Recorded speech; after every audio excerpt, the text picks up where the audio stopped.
सबको जय मसीह की। मैं जसपाल एक बार से फिर आप लोगों के सामने परमेश्वर का वचन लेकर उपस्थित हूँ। आज का मेरा टॉपिक है प्रेम अनगिनत पापों को ढांप देता है। पहला पत्रस अध्याय 4 वचन 8 में परमेश्वर का वचन कहता है, सबसे श्रेष्ठ बात यह है कि एक दूसरे से अधिक प्रेम रखो, क्योंकि प्रेम अनेक पापों को ढांप देता है। मैं सोच रहा था आज कोरोना के कारण क्या है, हम जैसे प्रेम करना तो भूल ही गए हैं। हम सब लोगों को शक की नज़र से देखते हैं और इस बीमारी की वजह से, महामारी की वजह से कितने लोग लड़ाई झगड़े उत्पन्न हो रहे हैं। लोगों के पास प्रेम की नाम की एक सोच भी नहीं आ रही है और यही शैतान तो चाहता है कि हम प्रेम से दूर रहें, क्योंकि परमेश्वर प्रेम है। और सबसे पहला प्रेम क्या है, परमेश्वर ने हमसे किया। बीमारी क्या है, महामारी क्या है, थोड़े दिनों की है, कल परसों, 1 महीने में, 2 महीने में ये ख़त्म हो जाएगी, पर उसके बाद क्या,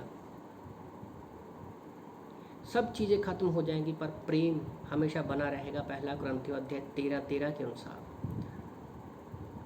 विश्वास और आशा, प्रेम तीनों स्थायी है, पर प्रेम इन सबसे बड़ा है। जब हम प्रेम दिखाते हैं, जैसे यीशु मसीह ने हमसे प्रेम दिखाया, हम लोगों के बीच में वही प्रेम को दिखाते हैं, तो परमेश्वर हमारे बहुत सारे पापों को क्या है, ढक लेती है। मैं पढ़ रहा था लूका की किताब अध्याय 7 वचन 36 और 50 के बीच में एक स्टोरी है। जो एक लेडी आती है, यीशु मसीह एक फरीसी के घर में खाने के लिए बैठा होता है, तो वहाँ पर वो स्त्री आती है और यीशु मसीह के पैरों को अपने आंसुओं से धोती और अपने बालों से वो साफ़ करती है।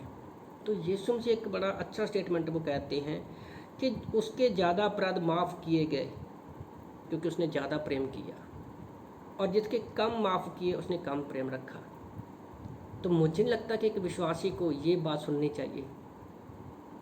हमें लोगों के बीच में ज़्यादा से ज़्यादा क्या है, प्रेम को दिखाना है। तो परमेश्वर ने, भले वो पापनी स्त्री थी, पर परमेश्वर उसने परमेश्वर से प्रेम किया, पहला प्रेम परमेश्वर ने किया, तो उसके सारे पापों को ढक दिया। और यीशु मसीह ने उससे कहा, जा स्त्री, तेरे अपराध माफ़ हो चुके हैं।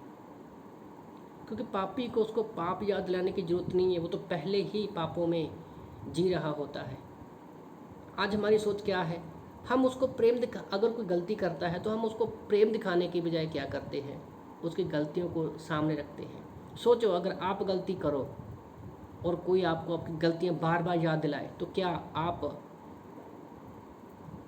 प्रेम की ओर मुड़ोगे या नफरत की ओर मुड़ोगे? आपके दिल में नफरत ही पैदा होगी। उसी तरह से जब हमारे सामने कोई गलती किया हुआ व्यक्ति आता है, तो हमें उसकी नफरत, उसको पाप याद नहीं दिलाने, क्योंकि वो ऑलरेडी पाप कर चुका है और उसको शायद पश्चाताप भी है।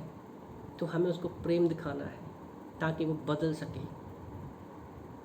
प्रभु का वचन कहता है, पहला कुरिन्थियों अध्याय 13:1 में, मैं स्वर्गदूत और मनुष्यों की भाषाएं बोलूं, पर अगर मेरे पास प्रेम ही नहीं है तो मैं पीतल का छनछनाता हुआ बर्तन हूँ, कुछ भी नहीं हूँ।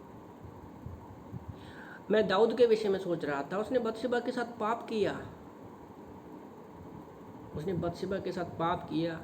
परमेश्वर ने फिर भी, जब उसने पापों का क्षमा मांगी परमेश्वर से, तो परमेश्वर ने उसको सारे अधर्म को, पाप को क्या है, ढक दिया और उसको बेटा सुलेमान दिया। और उसके जैसा उस टाइम में कोई भी बुद्धिमान नहीं था। तो ये है प्रेम की शक्ति। जब हम प्रेम कर दिखाते हैं लोगों के बीच में, तो पवित्र आत्मा जो हमारे अंदर है वो हमें निरुत्तर करता है कि हम अपने गुनाहों का, पापों का पश्चाताप करें। सोचो, जब यीशु मसीह आपके पास पहली बार सुसमाचार लेकर आए थे, कोई व्यक्ति आपके पास यीशु मसीह का सुसमाचार लेकर आया, तो आपने भी अपने पापों का अंगीकार किया, तो वो प्रेम नहीं था तो और क्या था? उसी तरह से जैसे आपको उस समय प्रेम की जरूरत थी, आज जब हम लोगों से मिलते हैं, उसी प्रेम की जरूरत हर एक व्यक्ति को है। तो आप लोगों को उत्साहित करना चाहता हूँ कि आज कोरोना की बीमारी से वजह से हमें लोगों से नफरत नहीं करनी है, हमें लोगों को प्रेम दिखाना है, ताकि हम यीशु मसीह के प्रेम को दिखा सकें, क्योंकि प्रेम सब पापों को ढांप देता है। तो इन वचनों से प्रभु आपको आशीष करे। आमीन।